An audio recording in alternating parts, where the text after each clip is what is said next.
ការលើកឡើងពីគុណករណាទ្រង់ថែរក្សាដល់មនុស្សគ្រប់ទាំងជំនាន់ទោះគេអាក្រក់ធ្វើបាបខុសជាច្រើនដងទ្រង់កែតម្រង់អត់អន់ជានិច្ចទ្រង់មិនបណ្ដោយឲ្យខ្ញុំត្រូវវិនាសទេព្រោះតែក្តីស្នេហ៍ទើបព្រះចុះមកលោកីយកភាពជាមនុស្ស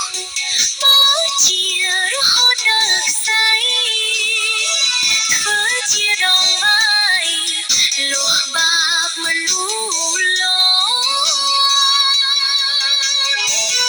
អោផែនដីអើយនាំគ្នាសរសើររំកើ